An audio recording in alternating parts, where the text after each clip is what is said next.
I am a single guy living in the middle of nowhere, Nebraska. Well, it isn't actually called that, but it certainly feels like it is. There aren't many things that happen here, with so few people. We all know each other by first-name basis, and there hasn't been anything even remotely interesting happening here in over 20 years. Well, until I found Mickey. Mickey was an orange and black cat, fairly small but surprisingly well fed for a feral cat. There wasn't a collar or anything, and there weren't any cats I knew about in the town, so I decided to adopt the thing and named it Mickey, due to her fur's pattern creating the vague shape of a monster, with too many legs and too many eyes all over her body. She was pleasant enough, and quite a lap cat. After about a week, I decided to let her sleep with me. That was when things started happening. I normally cannot remember my dreams for more than a few minutes after I wake up, but about 3 weeks after Mickey started sleeping with me, I remembered them much better. That would be cool and all, except dreams weren't becoming nightmares. Every single night. I remember each one clearly, usually going from regular dreamy madness to dead silence and cold wind in seconds. That was the only warning, before something began to torment me. It was different every night, but it always ended the same way, unless I became lucid enough to wake myself up before it happened. I would always die to a piercing round at the end of every night. Whether it be through spear, sword, knife, or any other sharp object, it was a frighteningly consistent and slow death. And I felt all of the pain. I think I know what it feels like to be stabbed better than anyone else in the world at this point. I always woke up with cold sweats and a throbbing pain where I had been killed, but nothing more. It faded after an hour or two.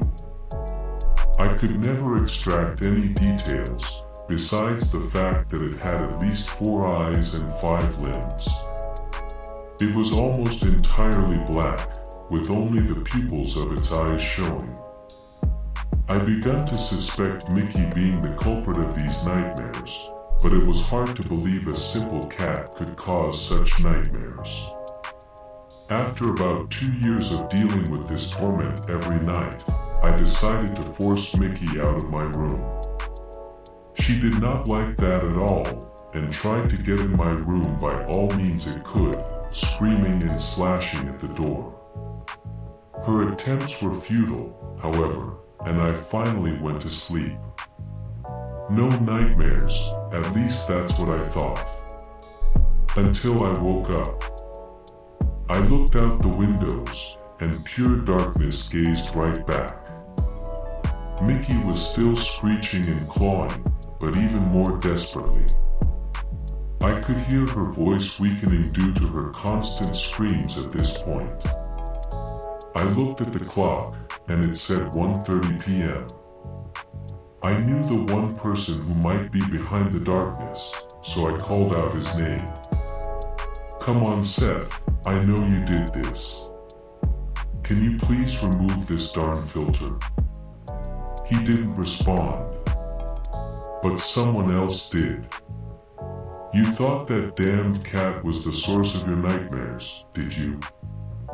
You thought my many hundreds of attempts to kill you were just figments of your imagination, didn't you?" The voice came from the darkness, as pale eyes and a gaping maw appeared from the darkness to speak and watch me. "I tried so many times to get to you, but the cat you call Mickey stopped me." She turned my assault from the physical realm to the dream realm. "You certainly remember all of that pain you felt, yes?" "Why, yes," I answered, shivering. Mickey kept clawing at the door, but her screams became louder, and her claw strikes at the door became louder and deeper. The darkness sneaked into my room, and multiple tendrils of darkness formed into sharp spear points, aimed at me.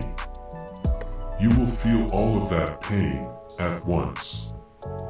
It will be excruciating, and you will die slow. The darkness was cut off by the door exploding into wooden shrapnel. Mickey was now the size of a tiger, with the masses of black on her body shifting constantly, like a lightning bug trying to escape a jar. She leaped at the darkness, cutting through it, before diving into the darkness. It screamed as it shrunk down rapidly, disappearing from view, until nothing but Mickey remained, back to her normal slightly overweight size outside my window. Her black pattern on her fur had gained a new high, and a large area with sharp black teeth-like markings opened, revealing her orange fur below. Thanks so much, Mickey. Mickey simply jumped up and rubbed against me, before meowing in her hungry voice, demanding food.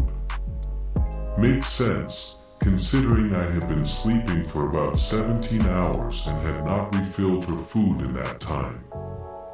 Plus, she deserved it after that.